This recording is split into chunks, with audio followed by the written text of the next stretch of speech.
Bueno, hemos llegado al momento en esta asamblea aquí en la Iglesia de Cristo en New Braunfels, el momento en que vamos a estudiar la palabra del Señor como acto de adoración. Dijo el salmista, dijo aquel hombre piadoso, santo, recto, dijo que la meditación de tu palabra en mi corazón te sea grata, oh Señor, que te complazca en lo que voy a estar meditando, considerando en esta mañana, en esta lección. Bueno, ahí está el título, el asunto que vamos a estudiar, por cuanto no le buscamos según su ordenanza. Y van a ver allí textos en inglés y los títulos o subtítulos en inglés para aquellas personas que leen el inglés, para aquellas personas o hermanos que nos siguen en las redes sociales, más el discurso será en español. Ahí está el título, por cuanto no le buscamos según su ordenanza. Perdón. Miren, el apóstol Pablo, en una ocasión, él dijo, estos incidentes, los del Antiguo Testamento, hechos, algunas cuestiones que ocurrieron negativas, dice Pablo, para enseñarnos. Estos incidentes, como el que vamos a ver hoy, ocurrieron para enseñarnos objetivamente que no debemos cometer las mismas faltas. Fueron escritos estos incidentes para que pudiéramos leerlos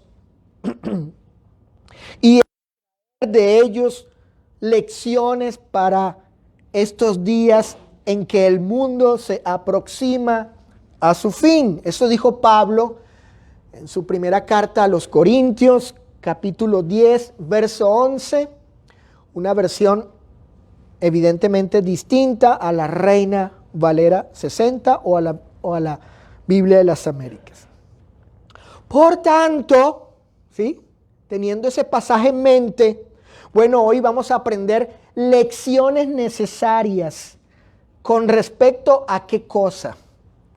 ¿De qué va a tratar? ¿Cuál es el punto, el enfoque, el énfasis, ¿sí?, de esta lección de esta mañana? Bueno, tiene que ver con la voluntad específica de Dios revelada en su palabra. Y vamos a aprender de ello, de cuál debe ser, o más bien cuál no debe ser nuestra actitud hacia la voluntad específica del Señor revelada en su palabra. Y lo vamos a ver con el siguiente caso. Acompáñenme todos a Primera de Crónicas, capítulo 13. Primera de Crónicas, capítulo 13.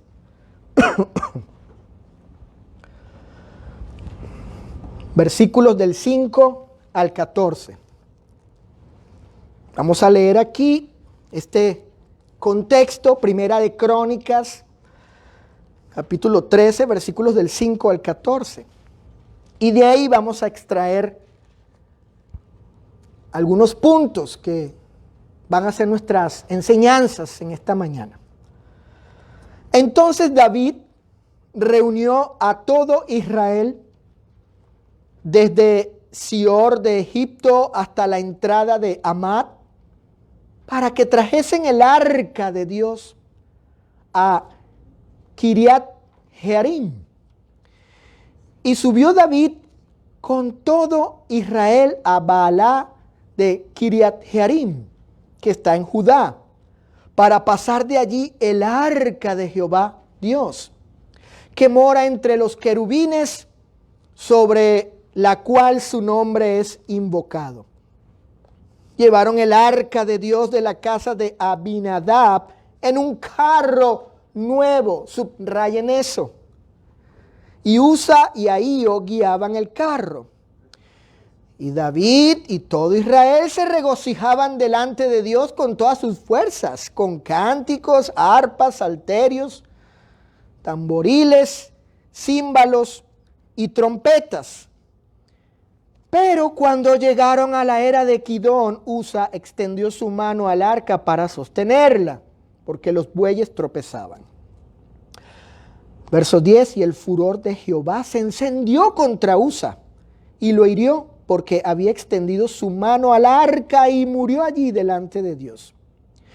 Y David tuvo pesar porque Jehová había quebrantado a Usa, por lo que llamó a aquel lugar Pérez Usa hasta hoy. Y David temió a Dios aquel día y dijo: ¿cómo he de traer a mi casa el arca de Dios? Y no trajo David el arca a su casa en la ciudad de David, sino que la llevó a casa de Obed-Edom Geteo. Y el arca de Dios estuvo con la familia de Obed-Edom en su casa 3 meses. Y bendijo Jehová la casa de Obed-Edom y todo lo que tenía. Nuestro primer punto de enseñanza, nuestra primera lección es la norma divina. La norma divina.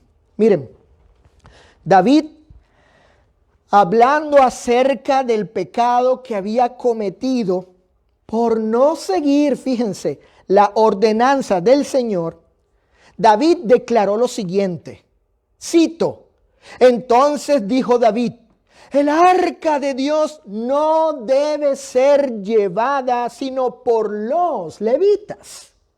¿Por qué? Porque a ellos ha elegido Jehová para que lleven el arca de Jehová y le sirvan perpetuamente. Y los hijos de los levitas trajeron el arca de Dios puesta sobre sus hombros en las barras, como lo había mandado Moisés, conforme a la palabra de Jehová. Eso lo pueden leer en Primera de Crónicas, para los que están apuntando, capítulo 15, versículos 2 y verso 15. Miren, las palabras de David son una descripción de lo que el Señor había mandado específicamente. ¿Qué decía la ley de Moisés? Acompáñenme a Éxodo 25:14. ¿Qué decía la ley de Moisés? El cómo. ¿Cómo? ¿En qué forma? ¿En qué modo debía trasladarse el arca del Señor? ¿Qué dijo el Señor? ¿Qué especificó? ¿Qué mandó? ¿Cuál fue su norma? Su regla. Dice Éxodo 25:14. Y meterás las varas por los anillos a los lados del arca para llevar el arca con ellos. Números capítulo 7, verso 9. Busquen Números 7, 9. Pero a los hijos de Coat no les dio nada, porque su ministerio consistía en ¿qué cosa? Estos coatitas, los hijos de Coat, ¿cuál era su servicio? Llevar sobre sus hombros, como ven allí, los objetos sagrados. Entonces la orden era específica. El arca debía ser trasladada con las varas sobre los hombros de los levitas, hijos de Coat. ¿Sí? Eso fue lo que dijo el Señor. Eso fue lo que Él mandó. Eso fue lo que dijo específicamente. David tenía la responsabilidad de que esto se cumpliese tal cual como el Señor había dicho.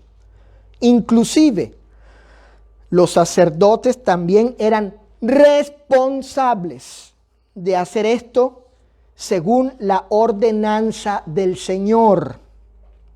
Ellos no estaban, ojo con esto, oído el tambor, decimos en mi país, allá en Venezuela, ojo, ellos no estaban haciendo cualquier cosa.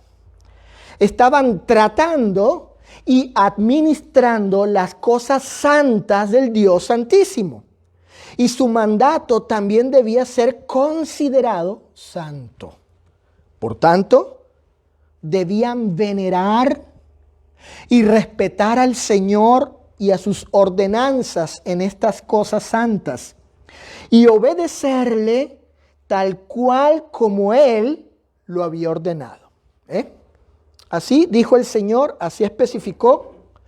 Si van a mover el arca, si la van a trasladar de un lugar a otro, deben ser levitas, hijos de Coat, los coatitas, en varas sobre sus hombros. Así dijo el Señor, punto. Eso fue lo que Él especificó. Ahora fíjense, vamos a hacer una aplicación para nosotros en estos tiempos.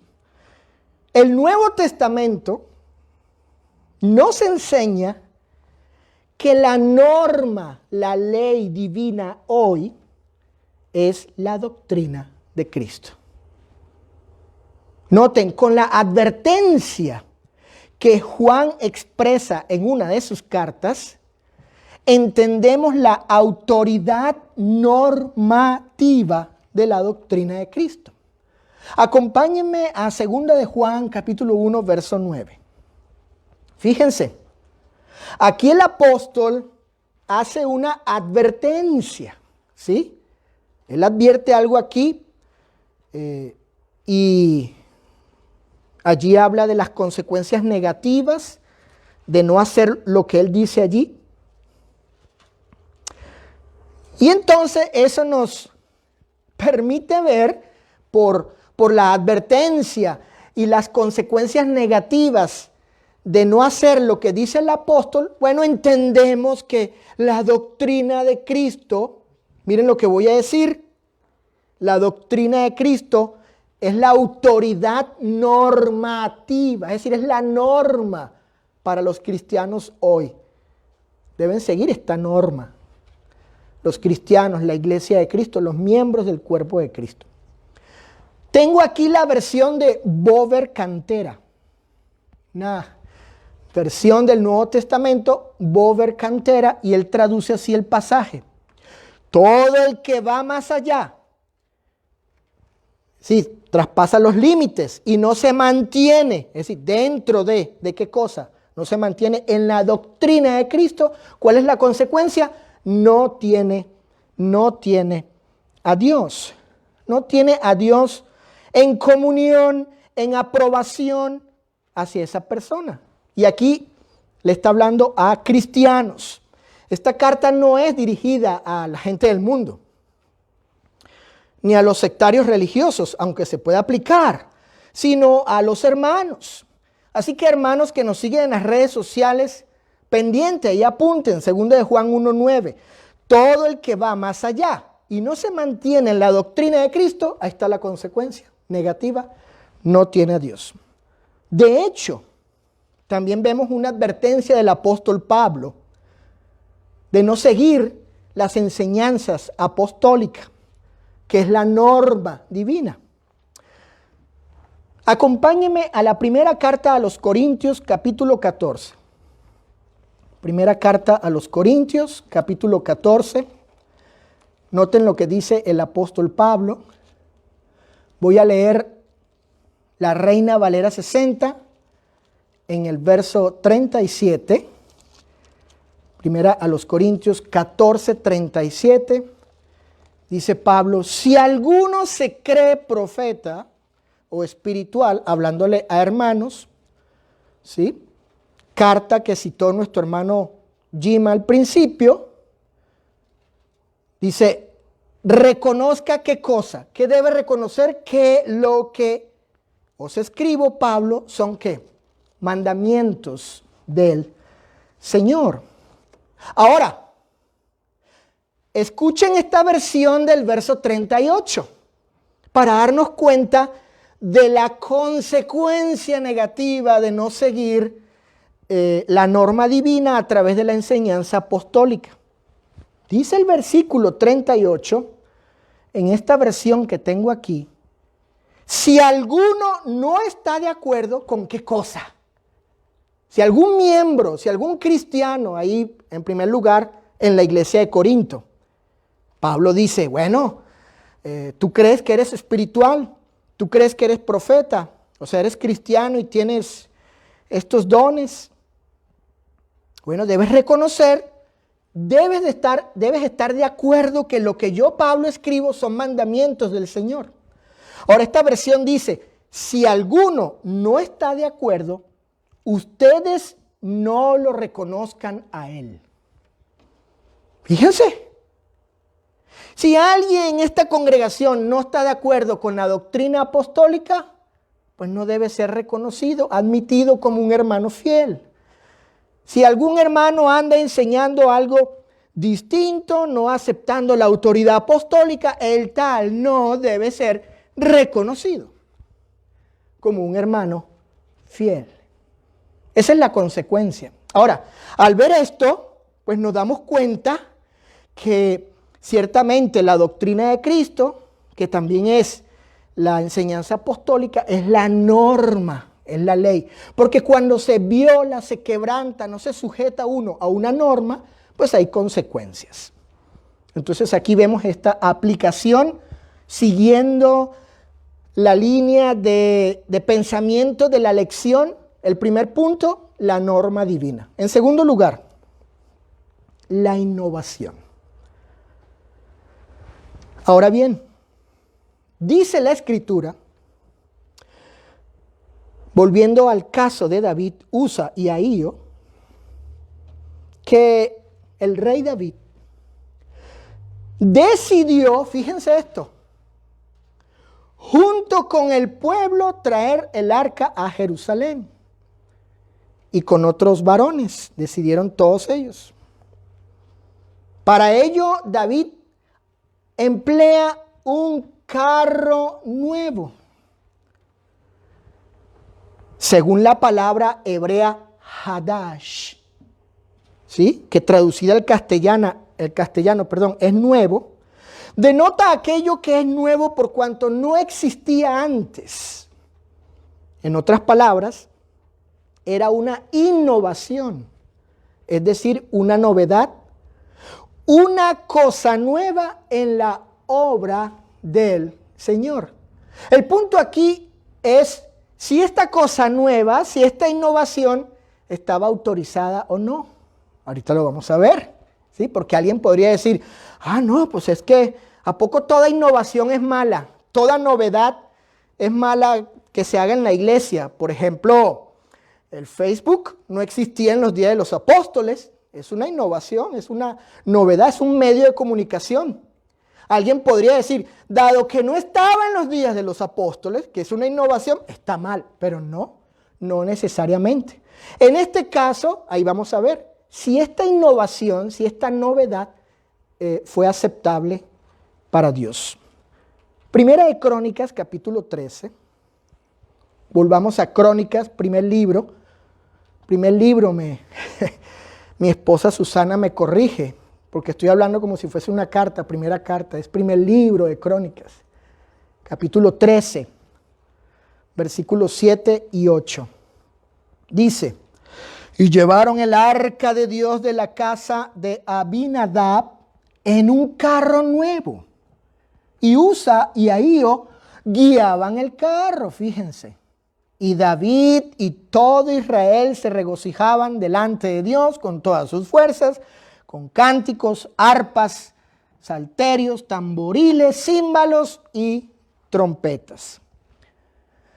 Bueno, alguien podría decir, no, pues están todos contentos, todos alegres, todos invocando a Dios, ofreciendo pues este tributo al Señor, ¿sí? Ahí con mucha fuerza, dicen en México, con mucha enjundia, ¿no? Órale, ahí estaban, ¿no? ¿Sí? La música y todo. Es más, era todo el pueblo, todos estaban de acuerdo. Miren, cualquiera que ve eso, todo el pueblo, todos ellos de acuerdo en unidad en esto, y con esa algarabía y alegría, y diciendo que era para Dios, cualquiera podría pensar, no, pues todo está bien. Dios va a aceptar eso, claro, mira, pues ahí están todos alegres, son todos de acuerdo y esto dedicado a Dios. ¿Sí? Pero no necesariamente. Dios estaba alegre y de acuerdo con ellos. Y lo vamos a ver. Ojo con eso. Una cosa es lo que ellos ahí estaban haciendo y que uno puede pensar que todo era aprobado por Dios. Y otra cosa es lo que Dios ya había dicho en su palabra y luego vienen las consecuencias de no seguir la palabra de Dios. Fíjense, la innovación, ojo con esto, oído el tambor, consistía en introducir un cambio a la práctica autorizada por el Señor. Esto es, introducir un elemento que Dios nunca mandó para trasladar el arca del pacto. Otra cosa que hicieron, fíjense, otra cosa que hicieron sin autoridad fue sustituir a los coatitas e introducir varones que no tenían el permiso del Señor de llevar el arca. Es decir, Usa y Ahío. Porque la ley decía, los hijos de Coat sobre sus hombros en varas debían llevar el arca. No Usa, no Ahío, no ningún otro varón. No tenían el permiso de Dios.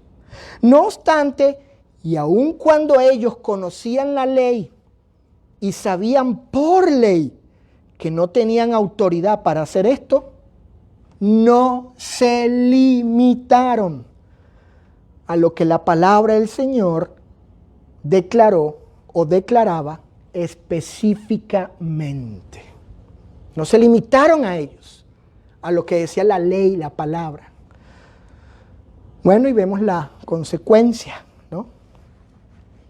Vemos la consecuencia allí, en el versículo 9, perdón, dice el texto sagrado, nos revela el Espíritu Santo, nos muestra, como dijo Pablo, recuerden primero a los Corintios 10, dijo Pablo, estas cosas se escribieron en el Antiguo Testamento, para que no cometamos los mismos errores que ellos cometieron. Ahí hay lecciones que aprender y que son útiles para nosotros en ese sentido. Son advertencias, ¿sí?, que nos indican, no debemos actuar como ellos. Vemos la consecuencia, producto de esa innovación. Dice el verso 9, pero cuando llegaron a la era de Kidón, Usa extendió su mano al arca para sostenerla, porque los bueyes tropezaban, eso hizo Usa.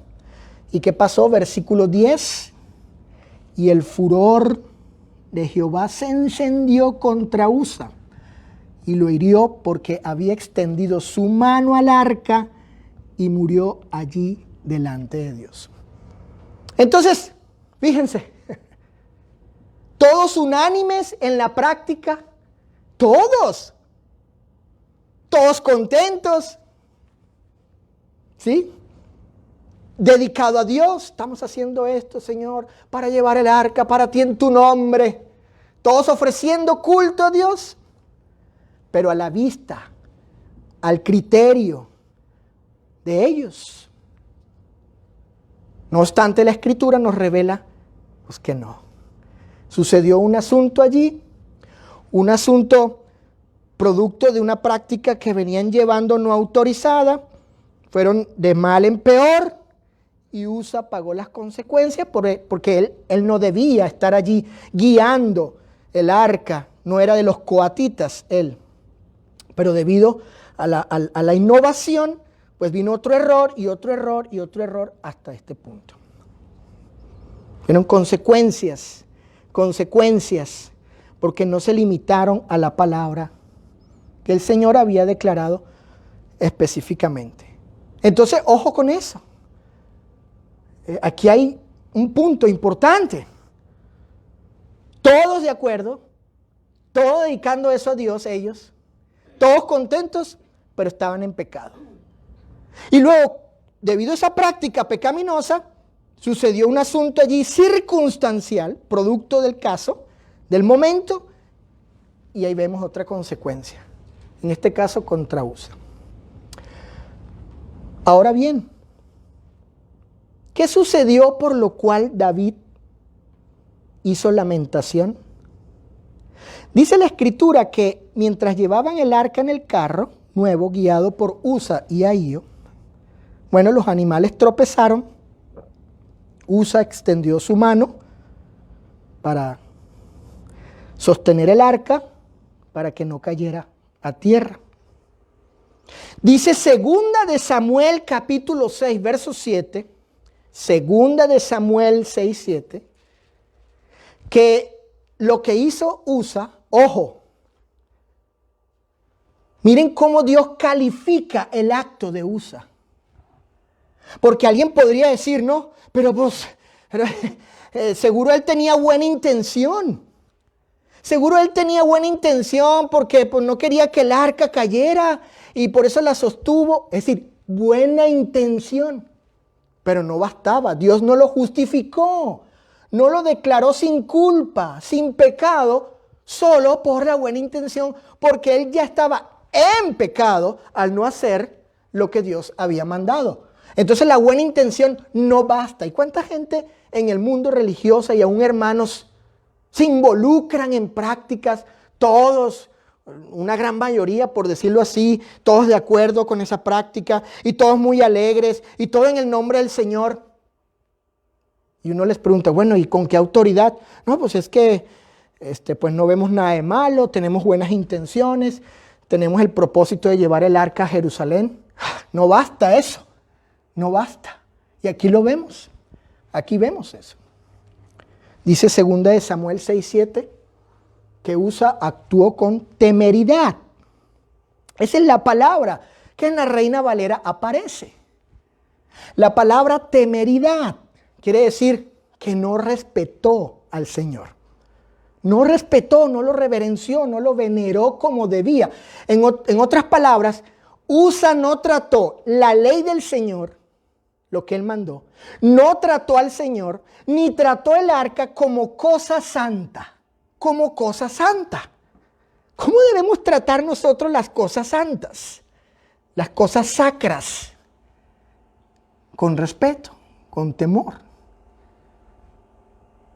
Usa no hizo eso, David no hizo eso, Ahío tampoco hizo eso, el pueblo no estaba haciendo eso.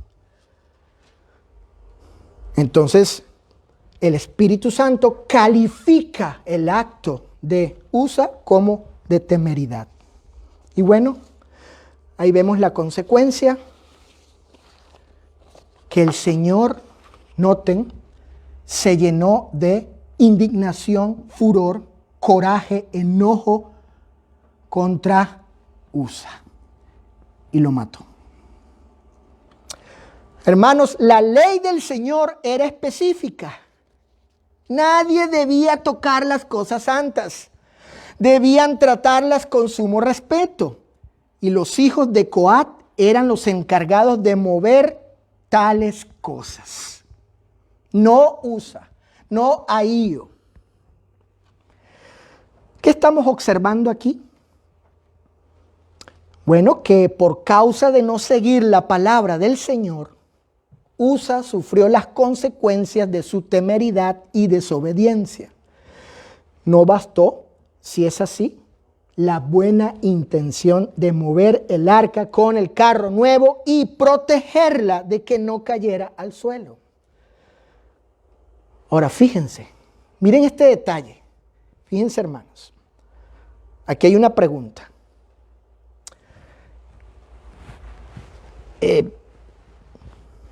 Analizando esto, viendo esto,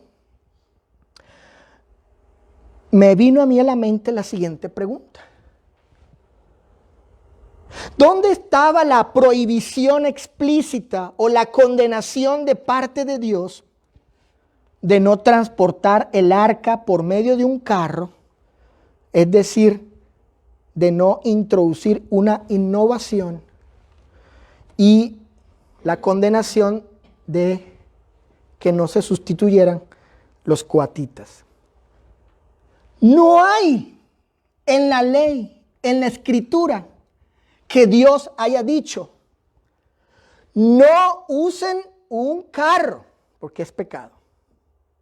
No sustituyan a los coatitas para hacer esto.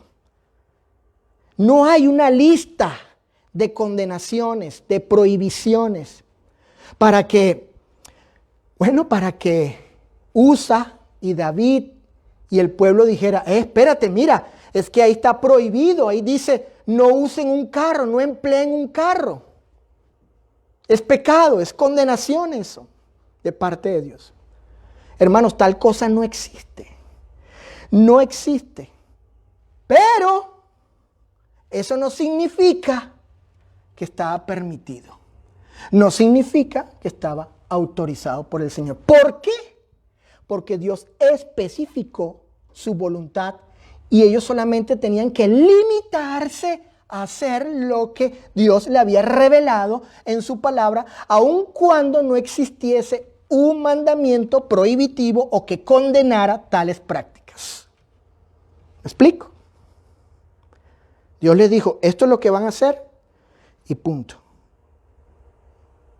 No necesitó Dios darle la lista de las cosas prohibidas, porque Él especificó su voluntad, Él la reveló y debían quedarse dentro de ello, limitarse a hacer lo que Él había autorizado, lo que había mandado. Y eso lo entendió David. Lo vamos a ver en el último punto. En ninguna parte leemos de tales prohibiciones o condenaciones en cuanto a usar un carro o sustituir a los levitas, a los coatitas levitas. David y los sacerdotes solo debían hacer lo que Dios había mandado y limitarse a ello. Fíjense, la doctrina de Cristo, vamos a hacer una aplicación. La doctrina de Cristo nos enseña que no debemos pensar más de lo que está escrito. Primera a los Corintios 4:6, ahí apunta. Primera a los Corintios 4:6, el apóstol por inspiración dice, no pensar más de lo que está escrito. El apóstol Pedro en primera de su carta, capítulo 4, verso 11, dice que debemos hablar conforme a las palabras de Dios. Hablar conforme a las palabras de Dios. Primera de Pedro 4:11. Estos postulados apostólicos, primera de los Corintios 4:6, primera de Pedro 4:11, estas proposiciones del Nuevo Testamento implican una cosa. ¿Qué implican estos postulados apostólicos? ¿Qué implican? Implican límites que no debemos traspasar. Implican límites que no debemos traspasar. Primera a los Corintios 4:6, no ir más allá de lo que está escrito. Primera de Pedro 4:11, mantenerte, hablar conforme según lo que está en la palabra de Dios. Miren, les pongo unos ejemplos de lo que es traspasar, ¿no? Los límites, de no quedarse dentro de la doctrina, de no vivir conforme a las palabras, según las palabras del Señor. Este hombre presbiteriano, predicador, reformista, en inglés es R.C. Sproul, ¿no? En español, R.C. Sproul, ¿verdad? Bueno, él, sobre el bautismo de infantes, él dijo lo siguiente, sobre el bautismo de infantes, porque le preguntaron, a ver, Sproul, tú, ¿por qué practicas, ¿no? el bautismo de infante? ¿Por qué? Bueno, él dijo, es cierto que el Nuevo Testamento nada dice de bautizar infantes, es cierto, pero luego agregó, Pero también es cierto que no hay una condenación, una prohibición para bautizar infantes. Punto. Ese fue todo su argumento. Lo que no dijo este presbiteriano es lo que Pablo dice, por ejemplo, en su carta a los Romanos. Pablo dice, ¿qué dice la Escritura? Ese es el punto. ¿Qué dice la Escritura? No lo que Dios prohibió, lo que no se lee, no. ¿Qué dice la Escritura? Este pastor presbiteriano no se fue a la Escritura. Él argumentó su práctica diciendo, pues es que no está prohibida, no está condenada. Aunque no leemos, obviamente. Bueno, pero ¿qué es lo que lees? Sproul, ¿qué es lo que lees tú? Y lo que leemos, pues todo implica y nos enseña que son adultos, creyentes arrepentidos, confesos los que se deben bautizar para el perdón de sus pecados. Pero fíjense, así razonó este hombre, así argumentó él con respecto a esta práctica. Y es cierto, por ejemplo, ¿dónde está prohibido, dónde está condenado tener un obispo universal, por ejemplo? ¿Dónde leemos en la Biblia? Es pecado que las iglesias nombren un obispo universal, como el Papa. Es más, ¿dónde dice la Biblia que es pecado orar al Espíritu Santo en el nombre del Padre? ¿Dónde dice la Escritura que es pecado tal cosa? Bueno, si el razonamiento de este presbiteriano es cierto, es lógico, es legítimo, pues él tendría que aceptar que haya un obispo universal y que oremos al Espíritu Santo en el nombre del Padre. Pero tales cosas no, porque tales cosas no están prohibidas. Sin embargo, la Biblia sí dice, sí habla de esos temas, y es lo que la actitud que debemos tener es la del apóstol en su carta a los Romanos, cuando él dice, ¿qué dice la Escritura? Él hace esa pregunta. Ahí en Romanos, si no me equivoco, Romanos capítulo 3, Pablo en su carta expresa, ¿qué dice la Escritura? Bueno, eso es lo que necesitamos saber y limitarnos específicamente a ello. Así que el razonamiento de este presbiteriano no es lógico, no va acorde a las Escrituras, no es consistente con la verdad. Por último punto, buscarle según su ordenanza. Fíjense, después que David fue testigo del cumplimiento de las advertencias del Señor con respecto a no seguir su palabra tal cual él la había declarado, haciendo específicamente lo que él ha autorizado, observando David el juicio y castigo del Señor, él reflexiona y dice lo siguiente. Acompáñenme a Primera de Crónicas capítulo 15. Primera de Crónicas capítulo 15, versículos 12 y 13. ¿Qué dice David? ¿Sí? ¿Qué dice David? Porque él reflexionó, se dio cuenta del error, ¿verdad? Y él confiesa, él dice algo públicamente. Dice el texto sagrado, vosotros que sois los principales padres de las familias de los levitas, santificaos vosotros y vuestros hermanos, y pasad el arca de Jehová Dios de Israel al lugar que le he preparado. Escuchen, pues por no haberlo hecho así vosotros la primera vez, Jehová nuestro Dios nos quebrantó por cuanto no le buscamos según su ordenanza. La Reina Valera actualizada vierte el versículo 13 de la siguiente forma. Porque por no haber estado vosotros la primera vez, claro, es que fueron sustituidos los coatitas. Ojo, ellos fueron reemplazados. Jehová nuestro Dios irrumpió contra nosotros, pues no le consultamos de acuerdo con lo establecido. La versión de Navarra vierte el pasaje de la siguiente forma. Pues la vez primera no estabais vosotros y el Señor nuestro Dios nos dividió como castigo porque no le consultamos según lo prescrito. La palabra hispanoamericana vierte el versículo 13 así. Pues por no estar ustedes la vez anterior, el Señor nuestro Dios nos castigó porque no cumplimos con la norma.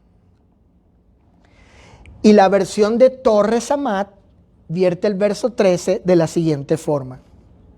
No sea que como antes nos castigó el Señor, porque vosotros no estabais presentes, acontezca ahora lo mismo si hacemos alguna cosa que no nos es permitida.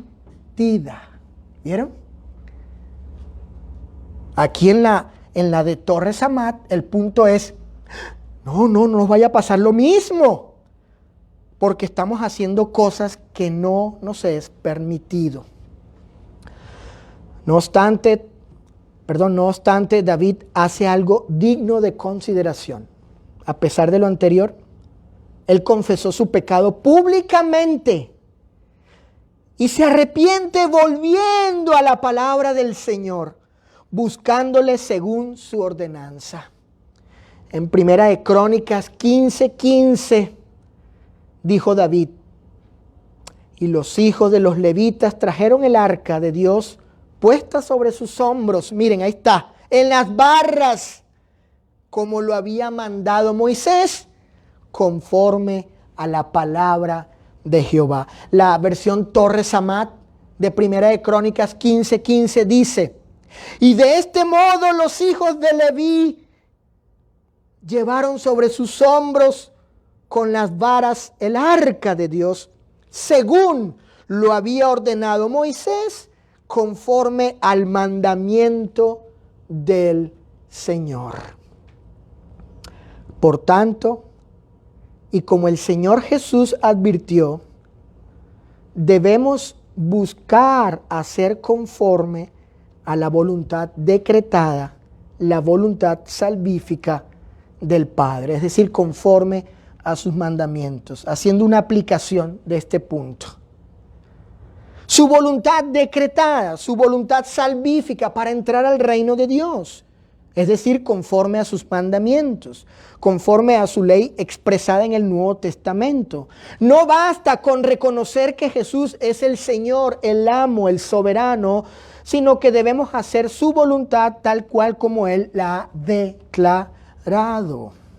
En Mateo 7:21 dijo Jesús: no todo el que me dice Señor, Señor, entrará en el reino de los cielos, sino aquel que hace la voluntad de mi Padre que está en los cielos. ¿Qué nos enseña ese texto?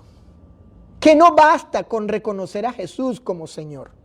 ¿Cuántos grupos religiosos no invocan, no reconocen que Jesús es el Señor? Inclusive hermanos nuestros también reconocen e invocan a Jesús como Señor, pero no basta. Mateo 7:21 dice Jesús: hay que hacer la voluntad del Padre, el Padre Celestial, para entrar al reino. Allí la voluntad del Padre se refiere a la voluntad de sus decretos, de sus mandamientos, que está revelada en el Nuevo Testamento. Es la voluntad que te permite a ti y a mí entrar al reino de los cielos. Es la voluntad salvífica del Señor. Es hacer conforme a su palabra. Hermanos, aquí en New Braunfels y para quienes nos siguen en las redes sociales, debemos obedecer al Señor conforme a su palabra si queremos entrar al reino de los cielos. Este caso de David, de Usa y Ahío nos debe ser de enseñanza, para nosotros, como dijo Pablo, lecciones que aprender de aquellas cosas pasadas que fueron escritas para que no cometamos los mismos errores, de no hacer conforme a la palabra del Señor. Si alguien desea ser salvo en el día de hoy, ¿qué dice la Escritura? ¿Qué es conforme a la palabra del Señor? El plan de salvación bíblico es que el pecador oiga el Evangelio de Cristo, lo crea de todo corazón, se arrepienta de sus pecados pasados, confiese que Cristo es Dios, el Hijo de Dios, y se bautice en agua para recibir la justificación, es decir, el perdón de Dios. Dios en el bautismo lo declara inocente, sin pecado.